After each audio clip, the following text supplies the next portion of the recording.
Awesome. You doing, brother? How's it going, man? Good. Long time no speak. Yeah. That's awesome.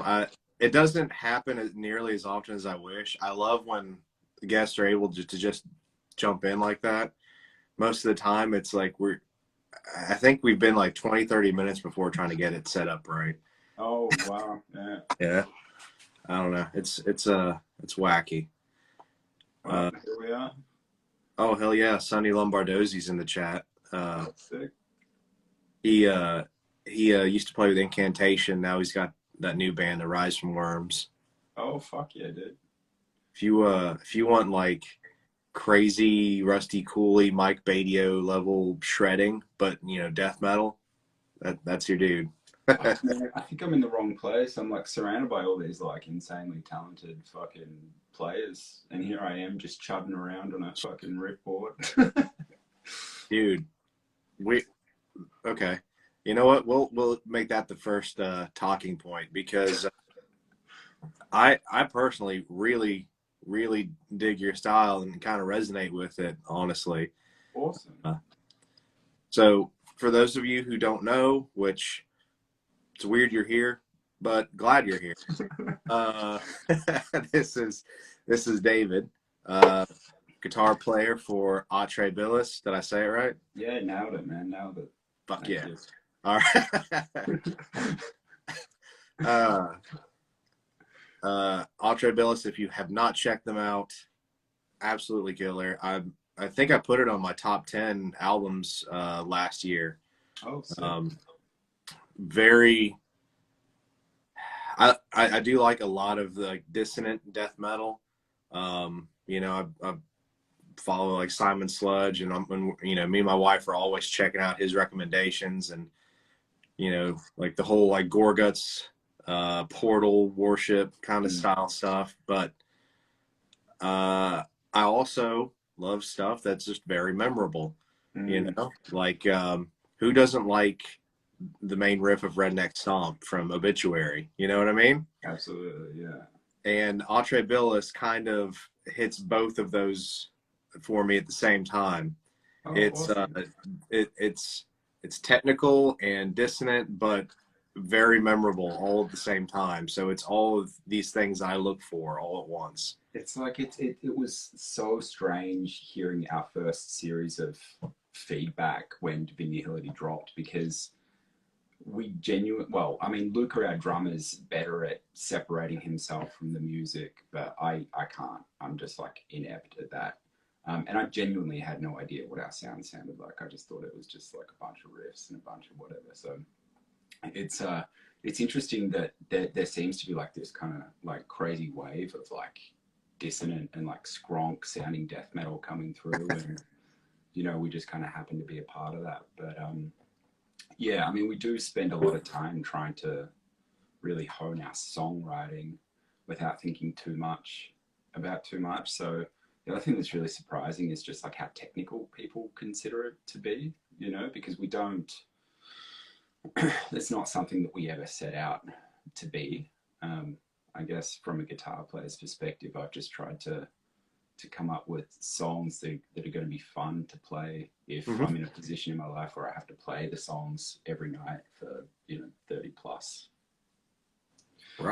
days in a row, so yeah, it is weird in a lot of ways to kind of be kind of told what you sound like without thinking about it too much. But the reception's been really cool, and I'm just like very humbled that a lot of like people that I respect, guitar players and communities like yourself have felt they've resonated with the record. So thanks so much for inviting me to be a part of this, to like have a chat and supporting everything. And yeah, absolutely. Thanks for coming on. It's super sick. So thanks, man. Yeah. Thank you for taking the time, man. Yeah, of course. And it's no bullshit. It's one of the reoccurring themes on here, which for any tech death guitar players that I may have on here in the future, we do not hate tech death here. But I mean, it's just it's there's a definitive line, you know, um, and we talked about that a lot, where there's a level of technicality without, you know, missing the point. Mm. There's like you said, just riffs that are fun and challenging to play, you know. Like, you don't need to be working and incorporating like all, you know, all these crazy 250 BPM sweeps, you know, every other bar or nothing like that. Yeah, yeah, that's right. It's weird because I mean I guess I came up listening to stuff without that, I guess, that that spectrum of technicality. I mean, I guess like Dying Fetus were like a little bit of a Sure. crossover, and Origin were like a little bit of a crossover. But I was never like a huge fan of like even guitar solos, really. You know, like I'll Yeah. listen to them and stuff, but I never like that was never the impetus for playing guitar. I was never like, fuck, like this guy is like, I would love to just like shred like this guy. Like I'm gonna pick this up and I'm gonna learn how to emulate that style. It's weird. I just kind of ended up falling into playing guitar, and I didn't actually ever really anticipate that I'd be playing guitar in any bands. It was originally just to like demo music because Mm-hmm. I felt like it was just a more effective use of my time rather than working with other guitar players to like teach them and demo them and stuff as a bass player originally. So that's kind of how I started learning. It was literally like just with a drum machine, and just I think when I was a teenager, I was using like Cool Edit Pro, which to anybody that isn't a fossil like me, you basically predated Reaper, and I think Ableton and stuff was around on the market, but it was like a very simple crack door that you could basically just like download and not completely riddle your computer with too many viruses at the time, you know. But yeah, it's weird because now I it's like in a strange sense, I kind of wish I was hearing more. I don't want to say more death metal bands, but I kind of wish the like in my perfect orbit, more death metal bands would be taking what was so classic about so many memorable moments of death metal and just like really kind of putting their own flavor on it instead of Mm-hmm. just kind of being like, oh, this is what Deicide would do down to the T. This is what Cannibal Corpse would do down to the T. And like I clearly love these bands, but yeah, it is it is nice to hear that, you know, it's compared to things like you know, Cannibal Corpse and like Ulcerate, you know, and like Gorguts, Yeah. as you said, and like Suffocation and stuff like that. It's yeah, it is cool. So Yeah. You can, yeah, you can definitely hear a melting pot of those different little influences for sure. But yeah. it works. It's honestly, it's something not a whole lot of people have really clicked onto yet. I don't feel like, everybody kind of wants to. A lot of people find the kind of like their camp, and they want to stay into it. And then Mm. there's the handful that they're like, well, I like a little bit of this, this, this, this, and this, so Mm. I want all of Mm. them. Yeah, Uh, yeah. I think yeah, I think there's a couple of other things related to that too. Like I think a lot of the bands that are really successful are just like touring a lot more as well, right? So they're just kind of they're packaged with a lot of other bands that I don't want to say fit into those like safety camps or anything like that, but they're just, you know, they're kind of branded in that way. So yeah, I think with enough work, any band can really kind of push their sound down people's throats and just kind of force it into ears, right? It's just a matter of just like really, really grinding. And I think COVID's been like a, not to blame COVID or anything like that, you know, because, you know, blaming things is not the correct way to perceive the world. But, you know, it's certainly put a lot of bands back, and, you know, there's like so many talented underground bands and stuff. I just feel, yeah, very fortunate that somehow you know, we've reached a lot of people, and those people that it does reach do seem to be very excited, like yourself. So it's fucking really cool. Yeah. oh yeah. Yeah. Well, let's get to what people are probably here for. Let's talk a little bit about gear. Oh, We shared a post, a long, you know, long time ago, Mm-hmm. of some of the amps that you used in the studio. But for those that haven't caught that, because it was a ways back, what all did you use on the last record? So the Apex Apian was it was a bit of a journey to get to how it ended up sounding the way that it sounds now. So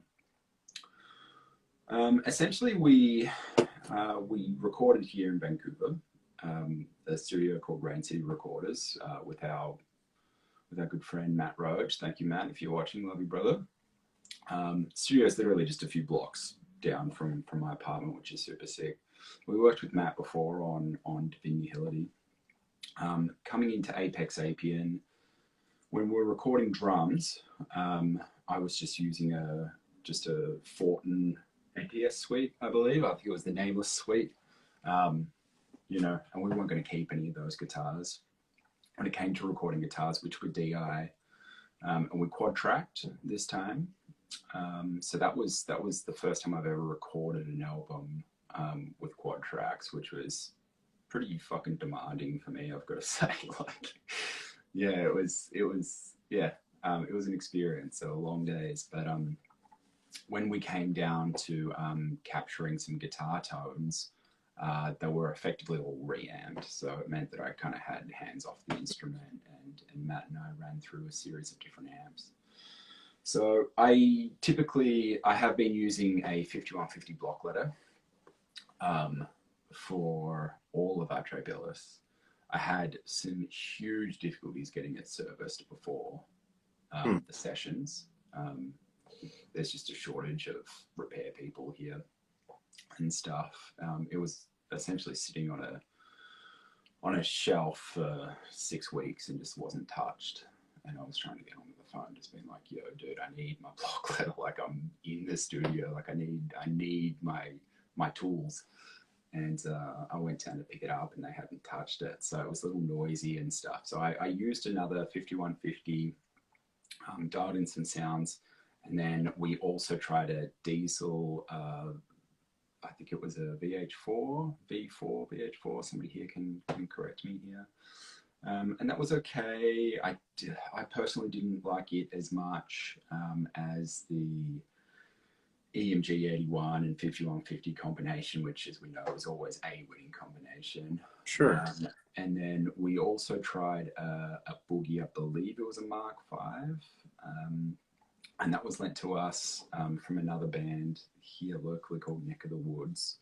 And Matt arranged that rental. I had tried to get an Engel many years ago in a previous band. I used it in E530 Pre, and I loved the way that sounded. And I just thought that this album sounded much more kind of in that Engel territory, you know, Engel 5150, but it was just hard to source. So we quad tracked with a series of those reamped. So it was 5150, there was a Mark V, and we didn't end up using the diesel, but yeah, we had been tracking with it, but that wasn't what ended up on the mix. And then we sent the album over to Germany to go get mixed, but unfortunately that mix just didn't work.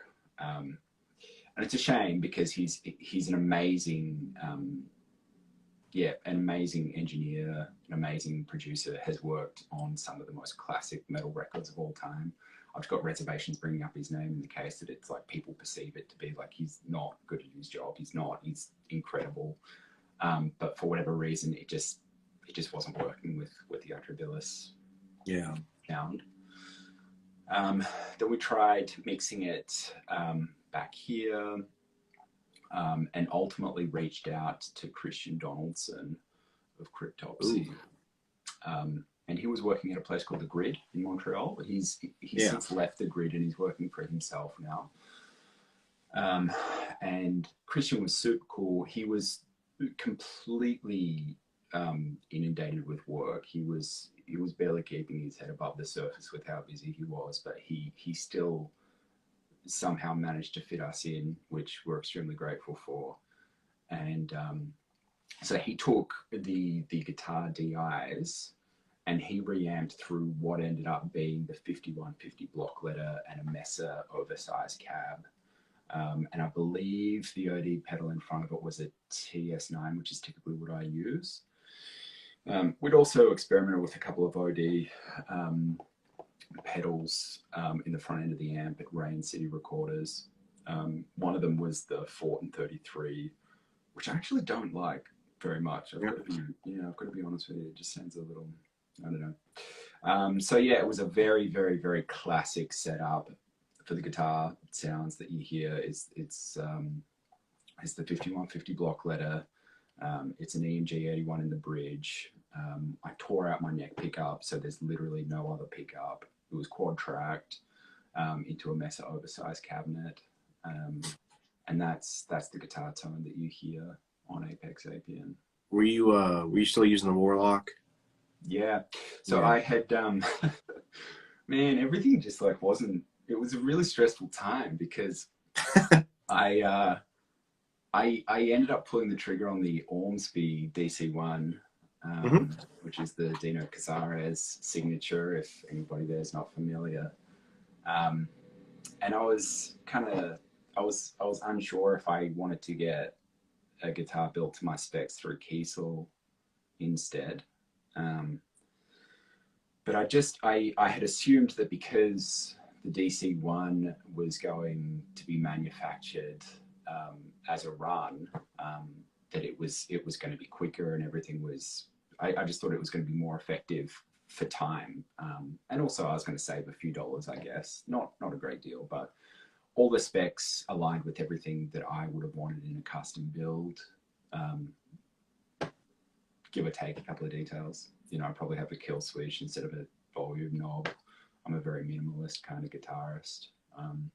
But it had the reverse headstock. It had the scale length. It was 6-string. It had a hardtail bridge. So yeah, it was just a rhythm machine, and that's effectively what I was looking for. The BC Rich Warlock was a great guitar, but it was old. I bought it secondhand when I got to Vancouver. And it's a fun little guitar. It plays really well, but you know, we play in drop A, and it was becoming such a hassle buying 7-string guitar sets and just dropping off one of the strings just to, you know, it had the inline headstock, so I still kind of wasn't really getting the tension on the lower string that I wanted for all the down picking stuff. So right. It was a good intermediate guitar, but going into Apex APN, I really kind of wanted more pro equipment. Yeah, but the DC one just never was never going to arrive. It became pretty evident, you know, 6 months out that there were just delays. And so yeah, I just went in with the Warlock, and I recorded all of Apex APN with the Warlock. So yeah, it's a trusty guitar, and it's weird after playing it for as long as I did, particularly through those sessions. It definitely feels like it's part of my body, even though it's like super uncomfortable. It's not the most ergonomic guitar shape, as you can imagine, and the neck dies pretty awful and stuff, you know. But hey, it looks cool though. It's weird because like I always, like, every time I pick it up, I'd fucking look at this thing, you know, and I'm like, fucking, what am I doing with my life? I'm like fucking in my mid-30s. I'm playing a Ferrari red spiky fucking like BC Rich Warlock. But yeah, dude, people love that guitar, you know. I think people were actually really upset when they saw me playing the Ormsby because they're like, dude, what are you doing? Like, bring back the Warlock. So maybe I'll do some work to it. I'd like to get a I wouldn't mind actually kind of filling in the neck pickup cavity, just sanding it all back, just doing like a black kind of paint job on it, and finding a reverse headstock or a neck with a reverse headstock, and just kind of, you know, give us some new life. But yeah, I mean, it's got the Kaler in it, but I never used it with the Kaler. I just just used it. Is it one of the locking? Yeah. So yeah, it's here actually.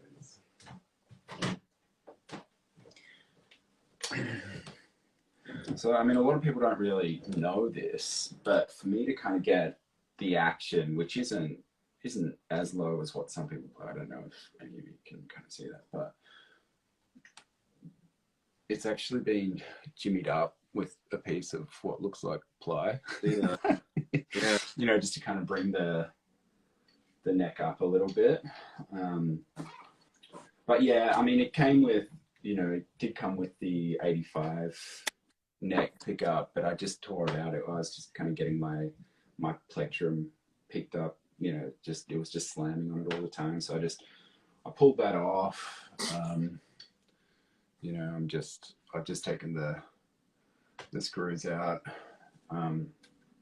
Yeah, and that's it. So yeah, I love her, but yeah, it was, yeah, not the, yeah, I don't know.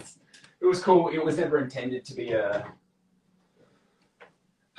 full-time, long-time guitar. As I said, I bought it here from Vancouver super cheap, and I had not played guitar for almost like 6 or 7 years or something by the time I picked that up. And then 2 weeks after I bought that, I actually bumped into our drummer in a record store for the first time, and he's like, "Oh, do you play guitar?" And I'm like, yeah. And I'm thinking, fuck, I haven't played in like 6 years, you know? So it all came together really, really quickly. But yeah, I don't know, you know, there's like a huge BC Rich cult movement going on, and I try to disassociate myself from that, because I don't know, man, there's a lot of people that are paying like ridiculous prices for BC Riches now. You know, like the Ironbird craze is like, it's just nuts, man. Like, and it's kind of cringy to me, honestly, in a lot of ways. It's just like, come on, we get it, dude. You know, like, you're listening to fucking caveman death metal, like, good on you, you know? So I don't know. It's just this, yeah, they're awesome guitars, but just this crazy obsession with them, just kind of, yeah, it's Right. a bit weird to me. No, I mean, you're not telling me anything new. You know what I mean? Look at the page I run. Yeah. You know what I mean? We've seen our fair share of Ironbirds, and I mean, I love gear in general, but no, the current and it's been a talking point on here before. The current trends with the used market are insane. Yeah. I just got actually a pretty good deal on a BC Rich Junior V. Oh, cool. And just because Pat O'Brien's always been one of my favorite guitar players, you know. That guy's a fucking monster, dude. Like, super nice too. Yeah. I'm really hoping we get to hear some more music from Pat, man. I have a feeling he'll be back. I mean, he's too good for somebody not to pick him up. Somebody asked in the chat, before I forget, they were asking, I'm assuming that they're looking at an Ormsby for themselves, but they were asking what kind of case those come with. Oh, okay. So the case for my DC one, not to slam Perry or the team or anything, but it's just not deep enough. So the headstock. What's up, Jaw Sound? You can kind of see there is a bit of an angle on this, right? Which is awesome to play on. But I think that they've just got set guitar cases that they just send out with their guitars.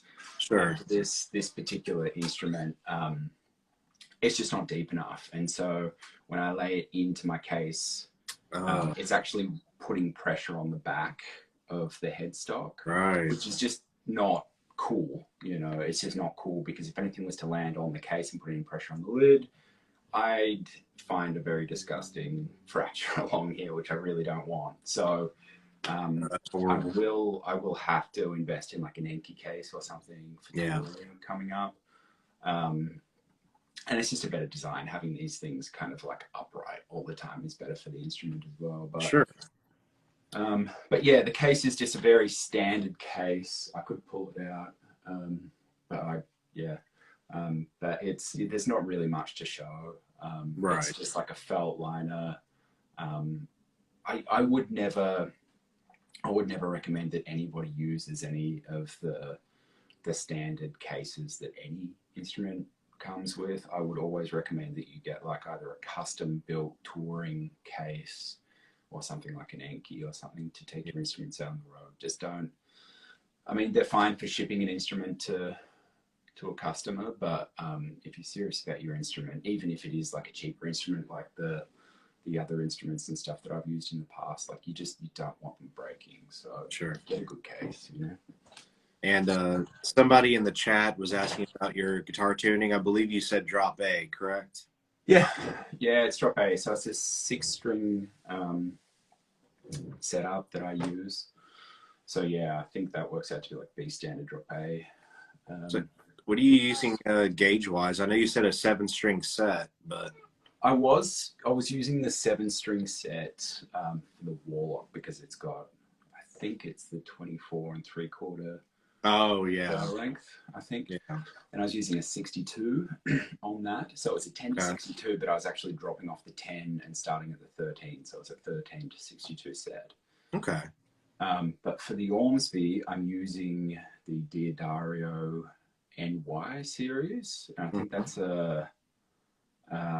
it's the 1260. Yeah, so it's 12 to it's the 12 to 60 set. What is the I know it's multi. Wait, did you get the multi-scale version of the DC? I can't remember. I did. Yeah. So it's just a very slight fan. I think it's 1 inch. So it isn't. Is it 1 inch or is it 2 inch? Yeah, it's 1 inch. So yeah, it's a very slight fan. Because of the drop tuning, I'm playing a lot of what are effectively bar chords, but then I'm raising up my pinky and stuff to get like those melodic nasum kind of like things that everybody hears. And I also drop that down a couple of frets. I'm kind of doing some weird spider webby looking hand shapes, but I can only play that in drop tuning. I just can't play that style of music on a standard tune. It's just, unless I was it's just impossible. But because of that, I couldn't have too much of a fan because it would just kind of mess up how I was holding my bar shapes with my drop tuning when I'm using a single finger. I'd actually be kind of doing that with my arm a lot more. So the slight fan was perfect for me. It took me a little while to get used to the scale length because I was writing so much material on what was effectively like such a more compact neck that it was like, you know, stretching shades from in here out to what literally felt like this.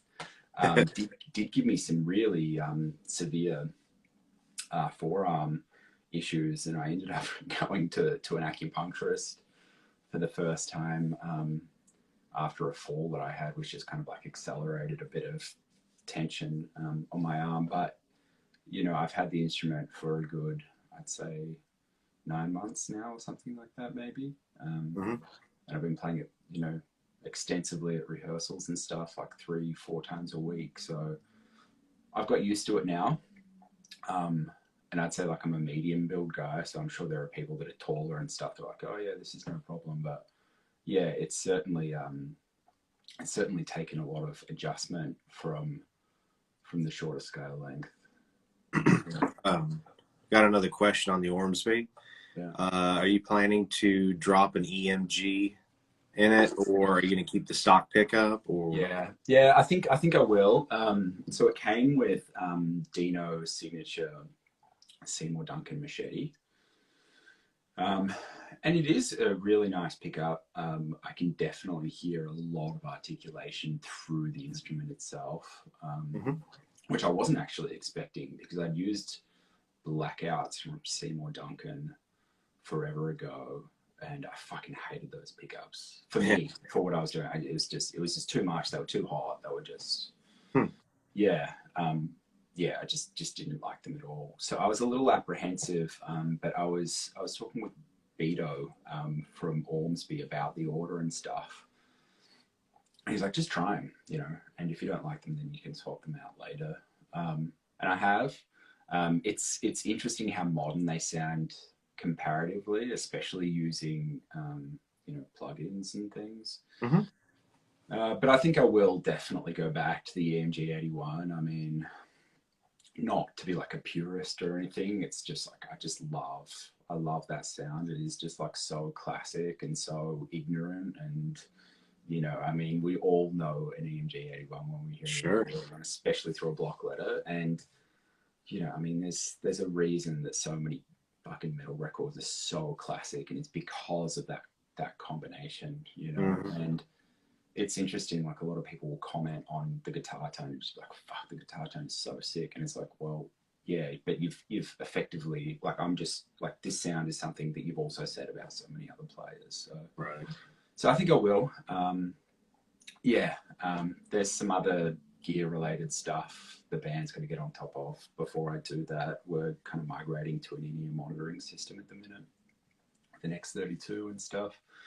So that's just like, yeah, it's crazy expensive. But I'll get some new pickups. I don't really want to pull the 81 out of the Warlock. So Yeah. yeah. No, you gotta leave it. It's Absolutely. that's the trusty old one. You know what I mean? Absolutely. Yeah. I think I can't remember who I was talking to. I was just having a conversation yesterday with somebody about the 81. I think maybe somebody was talking about converting like a passive guitar, something like that. And which I love the 81, and part of me, there's a little part of me that would be happy just playing that on everything. You know what I mean? Hang on a sec. Hey Matt, do you remember the chili at the studio, buddy? You know what I'm talking about. Sorry. In-house joke. I nearly died eating some noodle box during the sessions, but I just saw him drop the chilies there. So sorry, you were saying EMG 81 passive pickup. Yeah. I kind of hate converting guitars. You know what I mean? Like, if it's passive, leave it passive. If it's active, leave it active. That's just too much of a headache. You know what I mean? Yeah, you know, it's funny because I often wonder like how much simpler my life would be if I knew how to set up my instruments really well. Yeah. If I knew like any electronics, like pedal making is something that I think would just be like the coolest hobby ever. Right. So sorry, got some action outside. Can you hear that? Yeah. It's all good. Of course, they stop as soon as they drive past my apartment. Yeah, I understand that. My stance is I bought the DC one because it was closest to my specs from a run. But there are still things I would change about it. Not that it's like make or break. As I said, like the kill switch is something I would definitely change in it as well. And the pickup. But I do also understand that like certain instruments like have got their own personal personality, and like, you know, I mean, like, would you Frankenstein like a baby that you ended up falling in love with? Like, probably not, you know, just kind of learn to appreciate it. And I think instruments can teach you things about sound that you didn't really know too much about before. Like, I've certainly owned instruments that were not metal instruments at all, but fell in love with them because of their zany characteristics and stuff. So I understand both perspectives of that for sure. Right. Yeah. I got one more 81 point to make, but real quick, Joss Allen was asking, he was kind of asking, we touched on it a bit earlier. You were talking about quad tracking. Were you quad tracking or just doing 2 guitars per side? Yeah. So I was taking 4 guitar tracks. So it was effectively 2 totally different takes for what was going to be the left channel, and 2 totally different takes that was going to be on the right channel. Okay. And then, you know, like, I don't want to say leads, but like, I guess like guitar atmospheres and stuff, which you'll probably hear more on tracks like Bacterium or Bloom. And stuff like that were 1 or 2 tracks that we'd kind of run either down the center or just like with a narrower stereo auditory image. Yeah, but it was interesting also recording Chord Tracking because we effectively, you know, had to record with like fuck all gain so that we could hear everything, so that if there were any issues in the reamping, we wouldn't be, you know, Right. discovering that later. And yeah, and then Matt even chimed in here, reiterating, used a Zool and TS9, and he says he thinks the Fortin 33. Yeah, that's right. Yeah. Yeah. Okay. Just boosting a block letter. Classic. Yep. I've been kind of messing with the whole TC boost. I kind of go back and forth. I've got two, well, I guess now three overdrives that I kind of go between. Two of them are by Michael Klein Audio, and the other one's by Lone Wolf Audio. Mm-hmm. Which Lone Wolf is that one of the HM2 kind of? That he's really well known for doing that. I don't have any of his chainsaw pedals at the moment. I've got the Vigilante, which is based off of a pedal I always wanted, but they're very obscure and hard to get. And what are they? I'm not even sure. I don't even know what that is. So I'm a big Converge fan, and Kurt Ballou. I don't know if he still does, but I do know on a lot of the earlier stuff, he used a Providence. I always get the name wrong because it's just like, you know, a series of letters. But it's this old Providence pedal, and I think it was Japanese, and he had to do some kind of crazy power conversion to make it work. Mm-hmm. But it was a distortion pedal, but he used it like an overdrive. Oh. And into typically like some kind of Marshall or something along those lines, or a Bad Cat. Mm-hmm. And Joe kind of made his own take on it, and it's way simpler to use. It just, whatever your power block is, standard 9-volt, and it sounds killer. He's kind of changed the EQ a little bit. I've got just a shitty cell phone clip of me like riffing with it on here. I'm planning on doing like a full demo with it and all that. It is just, it's one of those that it just really fills the room sound. You know what I mean? Yeah. And so what are you using that in front of typically? I've used it I'm running a Kemper now. Yeah. So I've just been trying it out with different amp models. My default, because my main amp for like 10 years was a 2-channel dual rectifier. So when I'm doing a lot of my demos, I tend to default to that, or a profile of a Mezzabarba M0 Overdrive. Okay. Yeah. Yeah. So I don't know, just something about those two particular amps. So for future reference, my demos are typically one or the other. Dual Recs, they just take pedals like a champ. Yeah, I've actually wanted to hear what a dual rec would sound like with like a mud killer in front of it, actually, right? Because like the characteristics of the Messer is like it's all in like those, like it is in the, for me it's in that low end, right? Like I know they're scooped, but there is like a very distinct Messer flavor in there.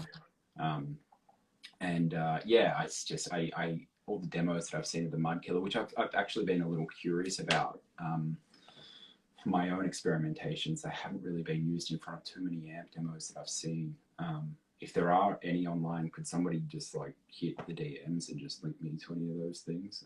But yeah, I'd love to kind of hear that combination. But it is interesting how there are definitely amps that just like take pedals like a champ. I had I have an old Orange AD140, which was the fucking loudest amp I've ever used in my life. And that thing would take any pedal in front of it. From the Jap HM2s right through to like the Mushroom Big Muffs. It was just like, it was fucking awesome. And I miss that amp a lot because of that. But yeah, I think, yeah, the dual Rex have been known to take some like horrible pedals in front of them, and they still sound good. Like, were Cannibal Corpse not using like the metal zones in front of the dual Rex for Yeah. like Yeah. for a long time? Like, on paper, that sounds like absolutely fucking awesome. But then like you hear it and it's like, okay, yeah, I can. Yeah. Yeah, no, they them, Crowbar, Oh, really? Acid Bath, a lot of those bands would use those pedals not as like primary distortion. They would use them as an overdrive, like I had that. I never knew that. Oh, I never heard that. Yeah. Yeah, Crowbar, they still actually use metal zones as overdrives live. That's crazy. Like, fucking, if my buddy Riley pops through here, like, fuck you, Riley, for not telling me that. So Riley played, I don't know if they're still going. They're an amazing thrash metal band from Australia called Desecrator. But they went over and did like a big Euro run with Crowbar, and he told me all these amazing Kurt stories, but he never told me there were anything about any metal zones. So I feel like cheated, Riley. Yeah, there's an interview somewhere with Kirk where he's talking about like keeping the EQ at noon. You know, not really. You're not even really using the EQ. Yeah. Then maybe some sort of passive filter if you want to get nerdy. Boosting the level and gain at either 0 or maybe a 1. Okay. Also, Crowbar does not use noise gates. I found that out when I saw them live. Yeah, I can't say I'm too surprised with that. Yeah. I mean, I get it. It's cool. Yeah, I mean, it's also about the sustain, right? It's sure. I mean, if you don't set a gate up correctly, I mean, it can like it kills sustain. Yeah. I had Sammy Dewey on here a long time ago, and he kind of talked about how it's just sort of like a New Orleans thing to not use a noise gate and just obnoxious as possible. Yeah. Oh, that's sick. Yeah, I've never been, but yeah, it'd be interesting to know if there is like a vibe with NOLA, you know, because of just like how historical the music scene and stuff is there. But, oh yeah. Have you been? No. I had an opportunity to transfer down there for my old job, but I never have. I'd like to go visit though, at least like a few days to a week down there. Just go check out all kinds of different music clubs and shit, and try crazy awesome Cajun food. Yeah, dude, that sounds sick. And so, sorry, you said you had three overdrive pedals. Oh shit, yeah. Hang on, I'll just grab them.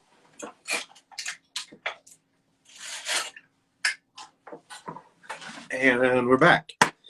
So first off, here's that Vigilante with the really cool kind of 80s Punisher graphic.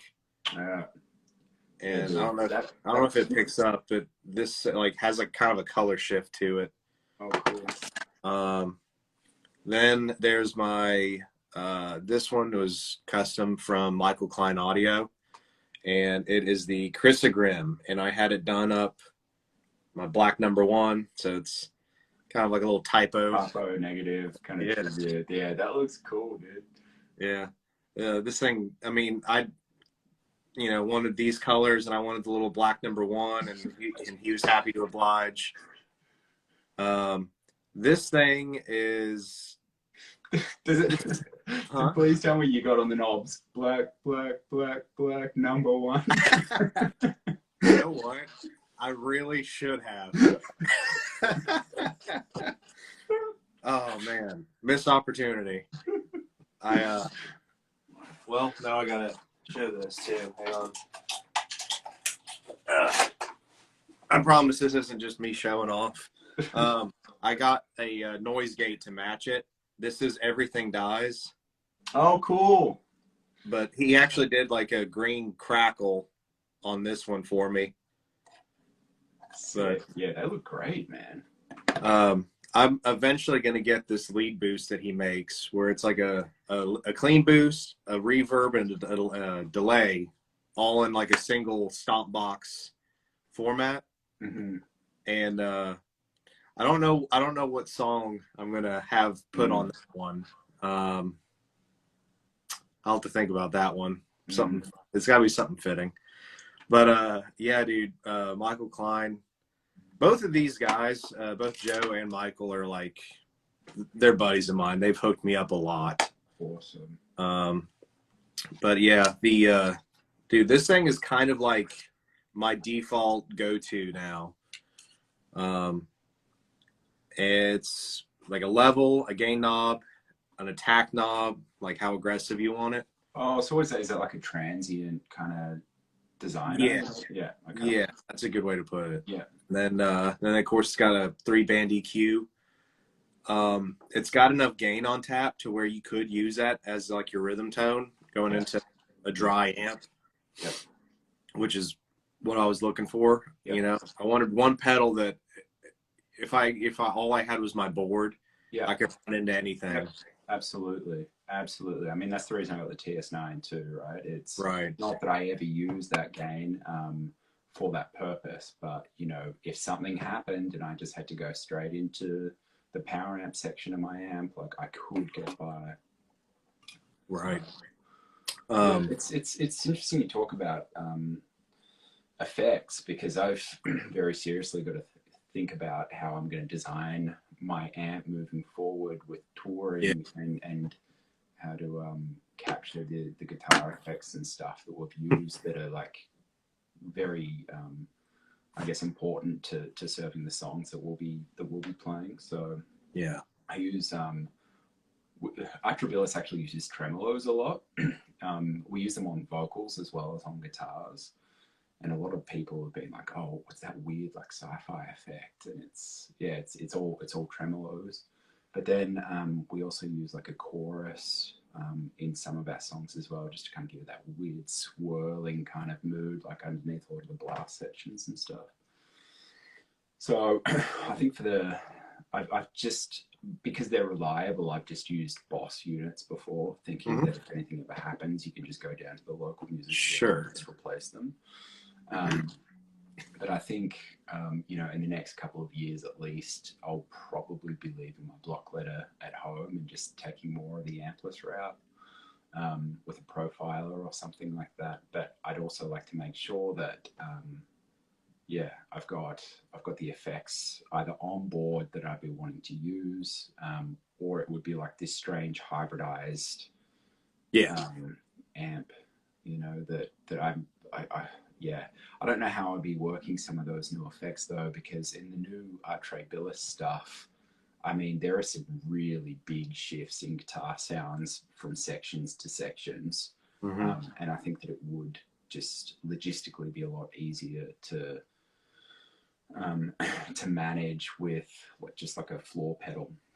So I think that the model is going to be easier for that, and just kind of program all of my effects into a single kind of like oversized, you know, six button stomp thing that I can just kind of hit.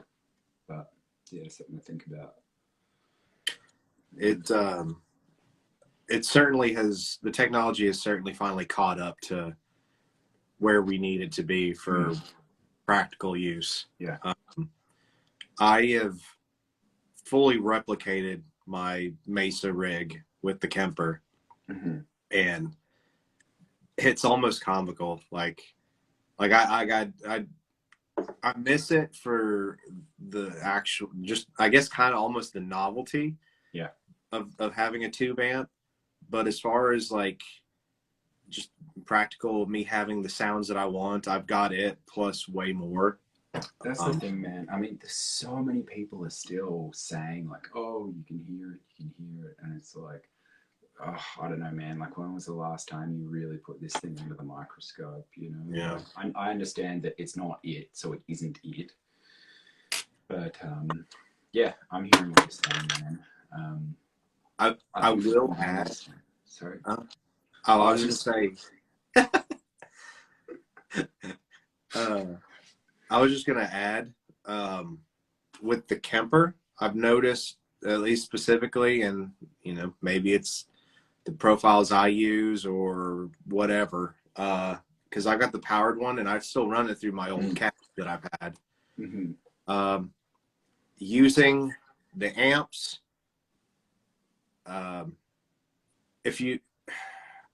so I've got dry amps, and then I have dry amp profiles, and I have profiles with overdrives kind of baked in. Okay. And those all sound great. If you use a dry amp profile and then try to use the onboard overdrives or distortions in conjunction with it, that's when I finally kind of noticed a little bit of like digital characteristics in the gain.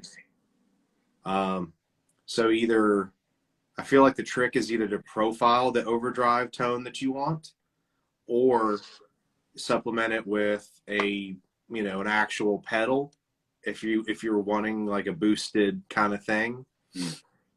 But those are the kind of workarounds. Like I wouldn't use like the onboard tube screamer personally.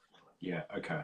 So my biggest question about like the Kemper specifically is that for those users, I don't use one for anybody who's listening, and this is why I'm asking, but obviously you can model an entire chain, from the overdrive pedal in front of the head and a speaker simulator or an impulse response. My question is if you're taking a split of that, so you've got one running into like an in-ear monitoring system or front of house or something like that, and you've got a second split from the power section of the Kemper into a cabinet that's already got a speaker modeled into the profile. Yeah. What does that sound like? Is there any like phasing issues? Especially if it's not that you would put a mic in front of it because you'd be taking a DI. Yeah. I would be curious if there were like any weird phasey sounds, or like an instance where a microphone might sound like it's really far away from the amplifier because you've effectively got two cabinets. You've got an acoustical cabinet that's playing back a digital cabinet or a model, an impulse cabinet. Yeah. That would be my question. So I feel like there's a way to run your cab block or your IR or whatever separate. Oh, cool. From the amp load. Mm-hmm. I don't want to speak out of turn, but sure. That would make sense, but yeah. I feel like there's a way to do that. Yeah. Which I've actually ran a cab block, not for very long, but just to hear it through like my actual cab, and it's like, yeah, that's not horrible. Like that's still usable. Like it doesn't sound like super weird or anything. Because the way I have mine, it's until I go jam with somebody, I've got it set up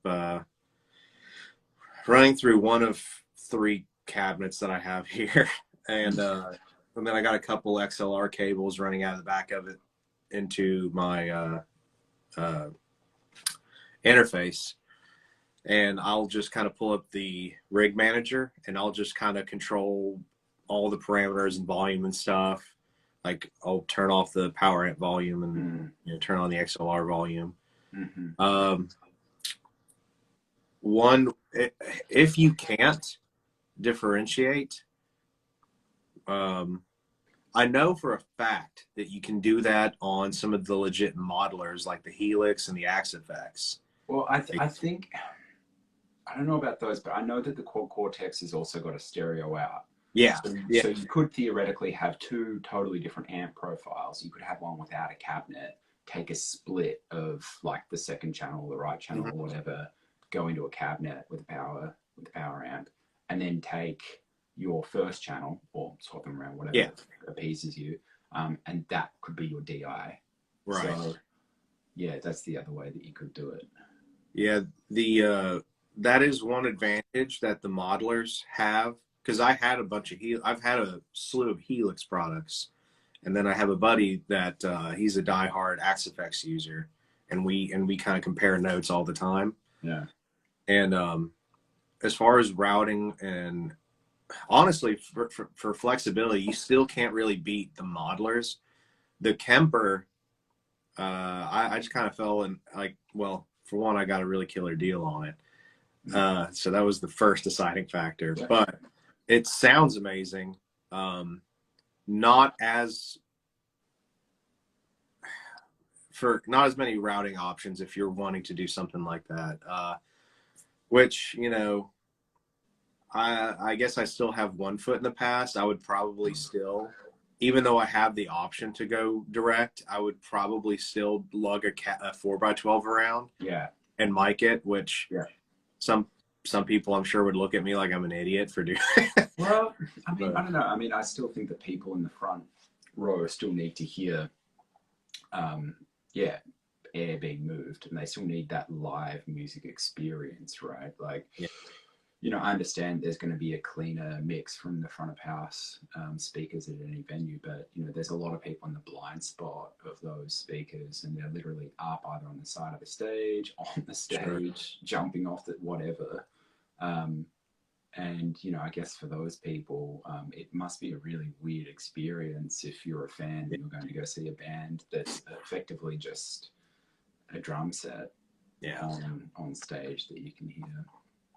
I recently saw Obituary live, and Ken Andrews, their lead guitar player, he was running a Kemper, and absolutely he ran mics, or he ran cabs for stage volume, but I believe he did run direct to front of house as well. Now, whether he's running two Kempers, one for one for the other, who knows?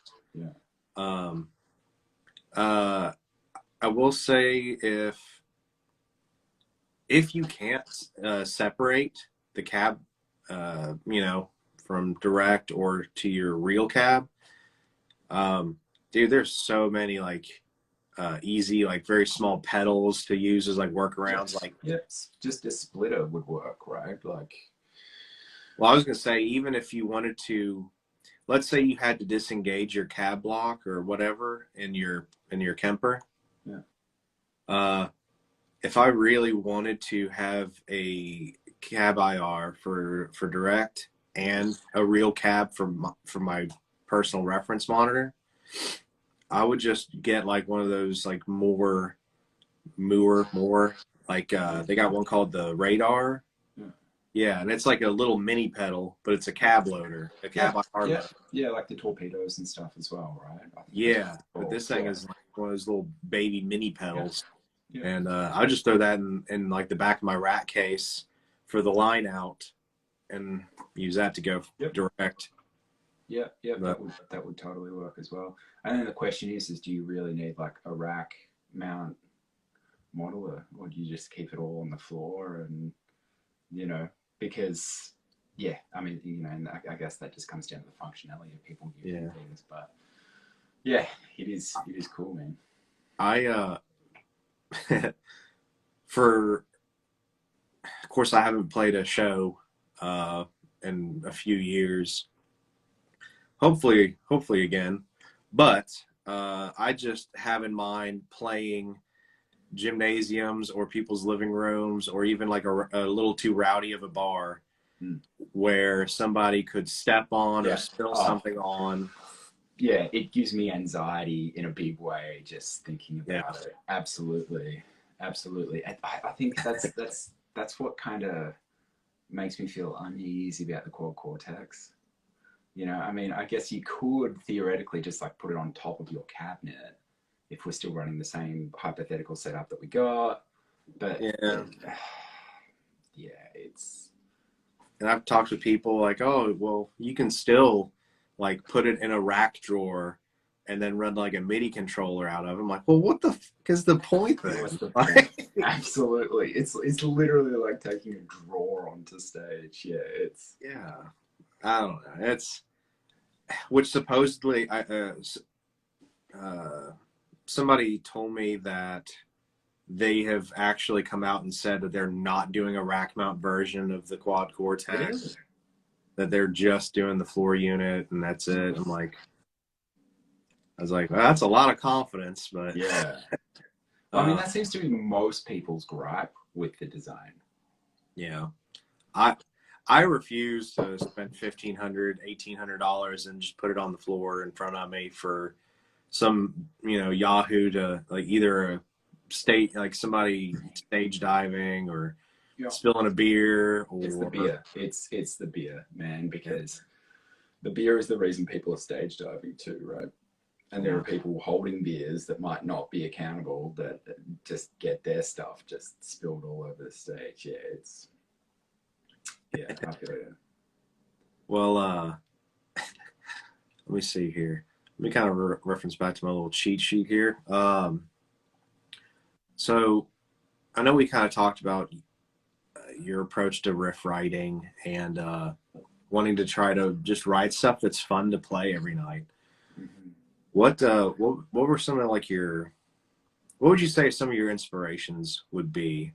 Obviously not necessarily like, whose riffs am I trying to cop? Sure. Just I think like most people, like my music habits of my teenagehood really kind of molded my music tastes and like my sensibility of like I guess like songwriting. But I think like it's more albums really. Like I think there are just like certain albums that just like really just like blew me the fuck away. Yeah. So yeah, the riffs on like Decapitated's Winds of Creation was like, whoa, this is nuts. The riffs from Nason's Inhale Exhale were just like, I mean, that's like it's a grindcore band, but there were so many death metal elements on that record. Sure. Being Swedish, and they had that HM2 tone as well. It was, I don't know. I really think that album's actually just like criminally kind of like overlooked.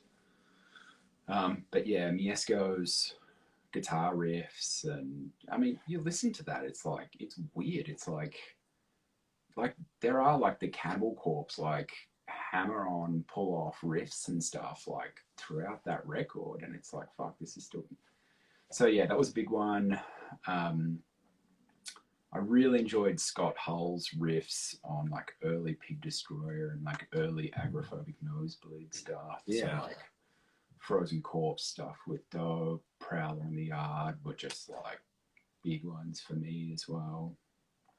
And then I was just listening to just like a lot of like what I consider to be like the prime era of Unique Leader Records. So it was, before they were signing more of like, they kind of took like more of a deathcore kind of route in recent years. There was like Cali Gorge or Disgorge from California, Brutus, Pyamia, Disavowed, excuse me, the old Deeds of Flesh records and stuff. Like every single one of those albums coming out of that label when I was a young, impressionable like stoner was just like, it was just the most crazy shit. And it still is, like in my humble opinion. The recordings might be like pretty raw and stuff, but yeah. So I think just kind of like, you mentioned the word like melting pot of things. There was a lot of that. But then I guess a lot of the non-metal stuff that like just permeated all of that was things like, Mogwai, Portishead. I was listening to a lot of that as a teenager as well, Radiohead. That might sound like pretty, like there's actually just like a lot of atmosphere and stuff that I think I just kind of drew from. Right. More of that cinematic kind of stuff, which not to say a lot of the Atrae Billis stuff has yet like kind of portrayed yet, but definitely leading into the new material that we're writing. I think a lot of people will kind of just really understand a bit more of that actually moving forward. So yeah, I never saw like the, what was it, like the G3 videos or like any of the John Petrucci like videos and everything. It was like, Yeah. fuck, like I gotta be like this guy. I jammed with a lot of guitar players who inspired me and like showed me a lot as well. So like just the people I've been in bands with have just like really kind of shaped my, not just like my music, but like how I kind of communicate with other musicians as well, if that doesn't sound too cerebral. So, I guess James Gray was like the first guitar player that I really kind of like bounced off. And then there was an amazing songwriter, just an amazing filmmaker as well, a guy called Rob Taylor, an old friend of mine. And I joined his band originally as a teenager, and so kind of like learning his songs was like a big eye opener for me. He wrote songs that were kind of like a crossover of like Pantera, White Zombie, Turmoil kind of stuff, like really tough, kind of like metal, hardcore crossover stuff. So that really kind of whet my appetite for a lot of that. And then, yeah, there was a guy called Luke, who I played in a band with for a long time. And he was an amazing guitar player as well, but he kind of came from more of like the melodic death sphere of things. So whenever I would write riffs or we would write riffs together, like I would have something in my head about how it should sound, but then his phrasing and his performance of the piece would always kind of like transmogrify it into like much more of like a melodic sounding thing. And I eventually kind of just like absorbed a lot of that because we were playing together and touring together and stuff. So I think, apart from like the formative albums, I think it's just like all the respective bands and musicians and stuff that I've been in. So. Oh yeah.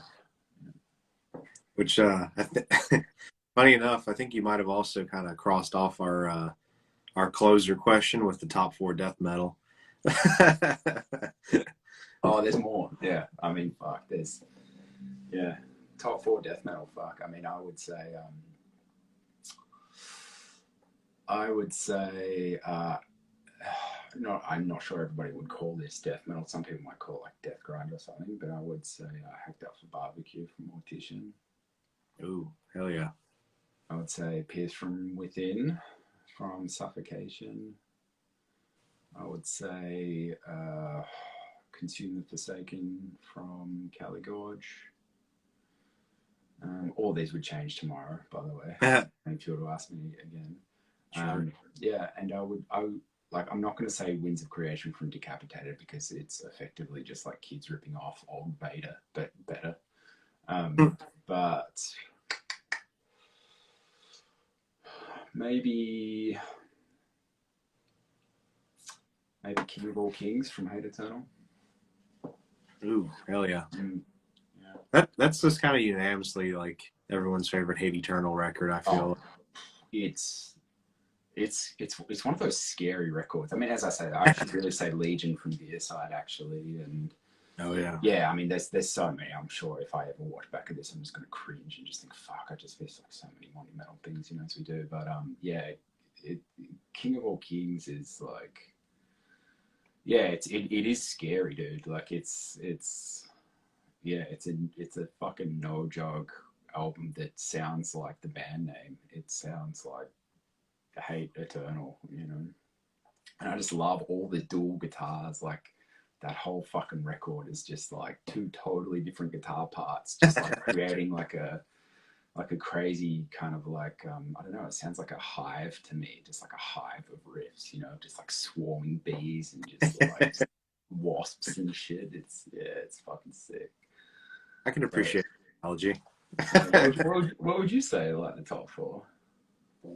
Oh, for me, nobody's ever asked me. Here I am, buddy. Shit. First 4 Deicide. You can't think about it. You just gotta flow. First 4 Deicide records. No, I'm just kidding. Yeah. Fuck.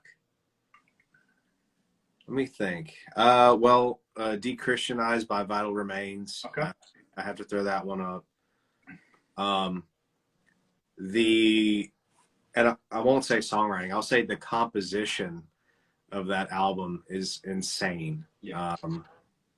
If I ever get Dave Suzuki on here, I'm just gonna fucking mark out, like, just straight up. There's no ifs, ands, or buts about it. Because he recorded drums on that too, didn't he? Yeah. What the fuck, man? It's like you know these people that are just like good at everything, and it's like I know that life isn't about being envious of anybody else, but like how? Yeah. Like how Dude, is so good? like he's a great vocalist. He shreds on guitar, shreds on drums. Dude, this is I just gotta just Have you heard his current band? what's it called? Church Burn. No. It's Death Doom, actually. Oh. He still has some ripping solos. They're still just as like well composed and melodic as always. I'm not a huge doom metal guy, but there are some death doom bands that I absolutely love the shit out of, like mainly them and Hooded Menace. Yeah. Just because, I mean, they're just yeah, they're masters of what they do. Yeah. So yeah, anyway, Dechristianize, Vital Remains. I gotta throw Deicide up. But it goes between three albums. Either the self-titled, like the first one, Yeah, Once Upon the Cross, or Scars of the Crucifix. Oh, okay. That was my gateway for them. Okay. That was my introduction to Deicide. And it's like the last Hoffman record, like, you know what I mean? Yeah. But I'll say Once Upon the Cross for now. I was literally just talking about that with my barber last night. He's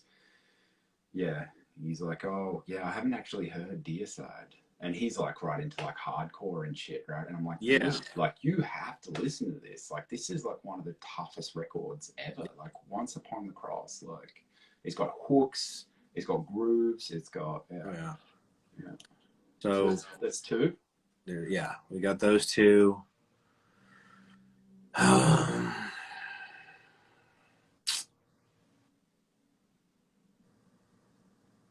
See, it's like one of those things where I'm kind of debating, like, what would constitute my top four. Oh, it's yours. Right. Let me throw in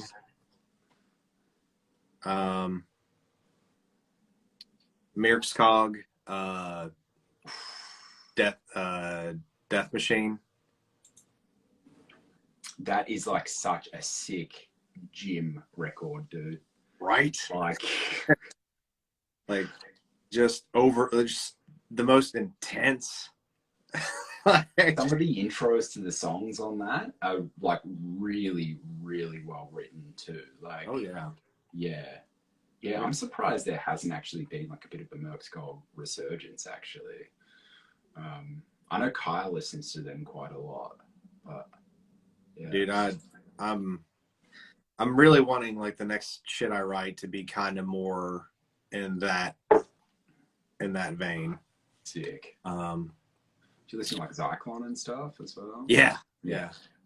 Dude, that's another guitar player I'm a huge mark for is Destructor. Yeah, that guy can do no wrong. He was I'm pretty sure he was playing with Morbid Angel for a really ago. Yeah, so an old band I played with got to play with Morbid Angel with that lineup, and he was fucking insanely sick. You know what? I'll change. Actually, let me change it from Death Machine to Superior Massacre. That's my favorite. Yeah, that is my favorite. Yeah, Superior Massacre. Okay, so Dechristianize, Once Upon the Cross, Superior Massacre. Jesus, these are some heavy hitters, man.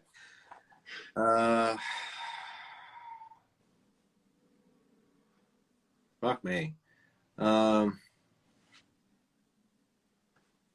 I like speed, I like solos, but I also like memorable shit. Let me do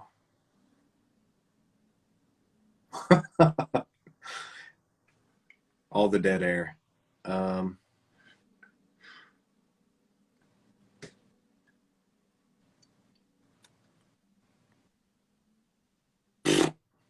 mm, What's a classic? Like, what's something that you always just go back to?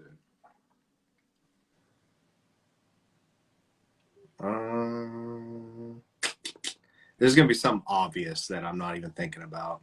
Yep. You know what I mean? We've got people dropping in the chat just saying like dismember. It's like everybody's dying to answer this question. I know, right? I thought about Dismember's um, Ever Flowing Stream for a second, but nah, probably not. I don't know if it would. You know what? I'm gonna to to balance out how crazy intense my other three were. I'm gonna go full swing the other way and put yeah, I'm gonna go Heartwork. Okay, the melodic Yeah. spectrum of Carcass. Okay. Yeah, because that album,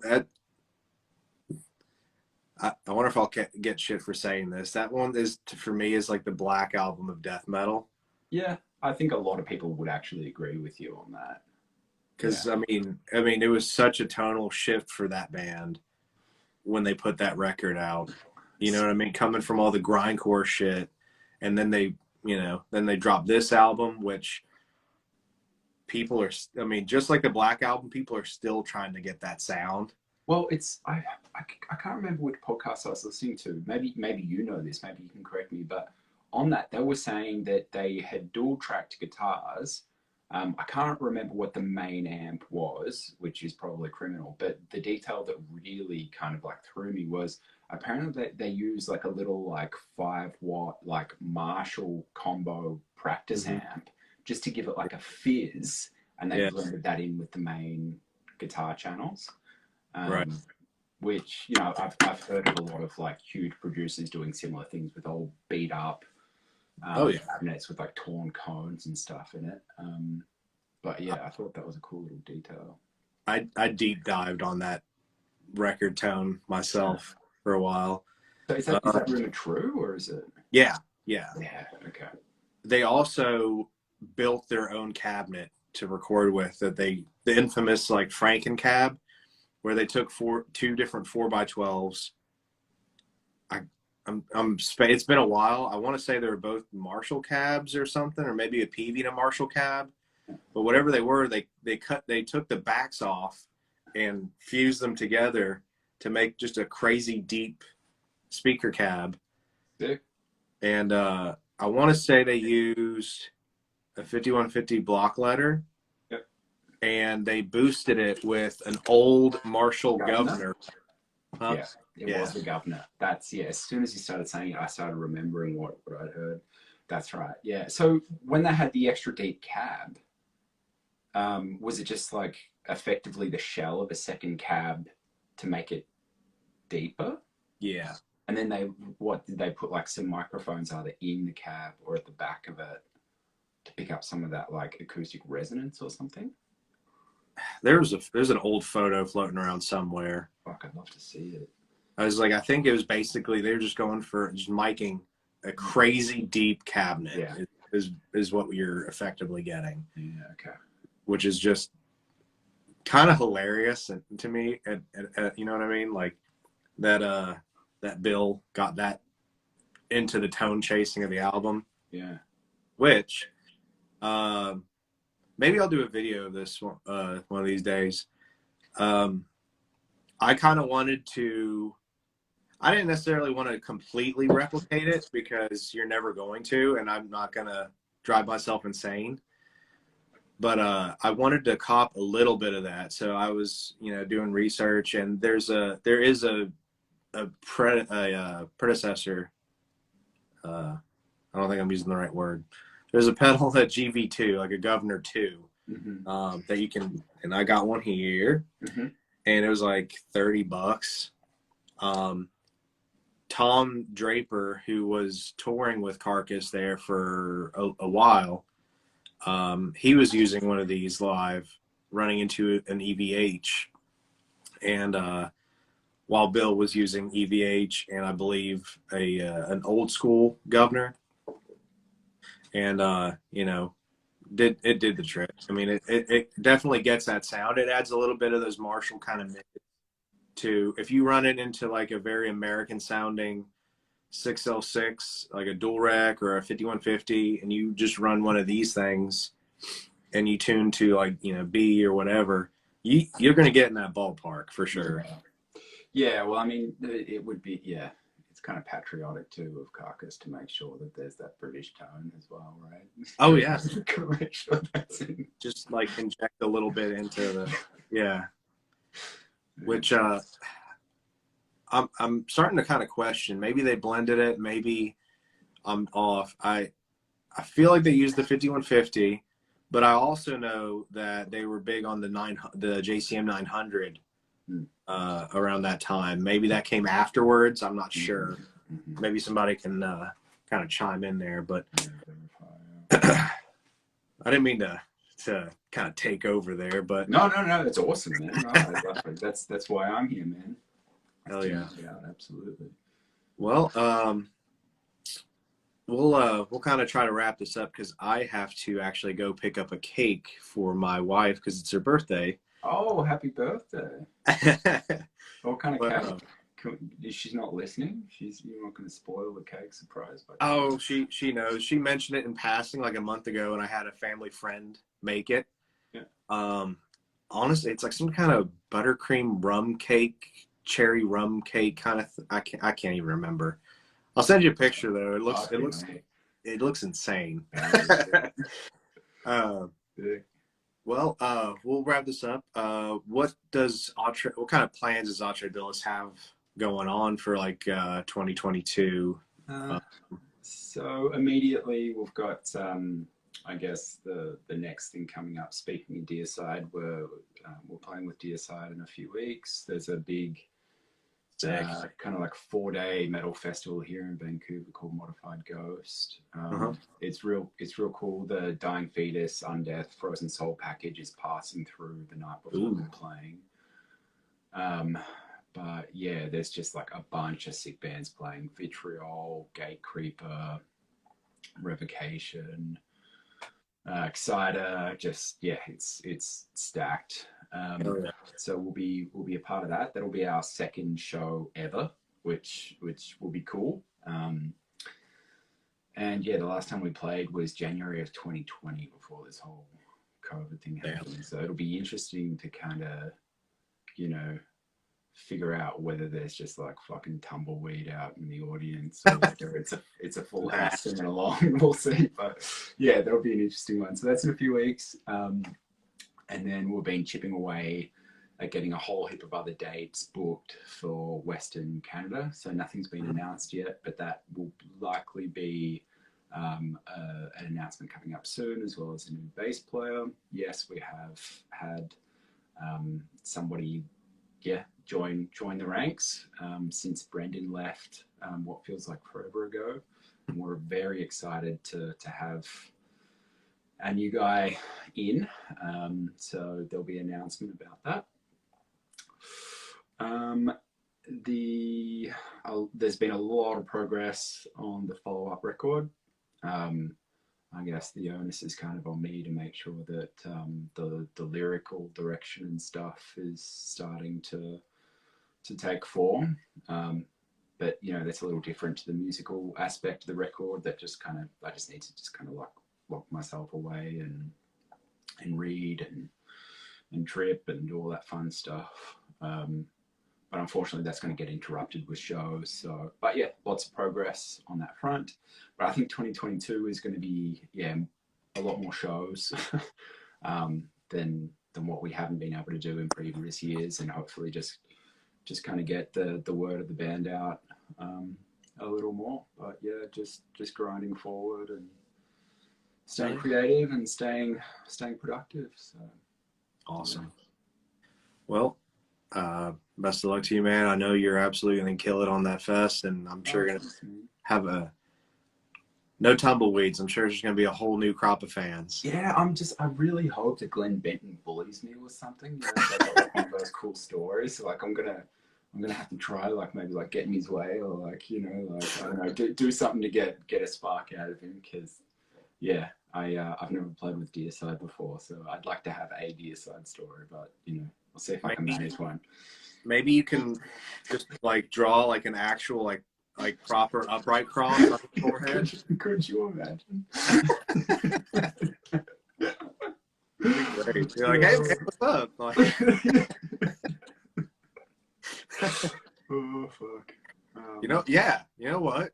Just go do that. Put like a WWJD shirt on, and like just sell Jesus Fish merch at the Atrae Billis table, and yeah, right next to. Yeah, like just go ham, and then like make sure you make it a point to introduce yourself and everything.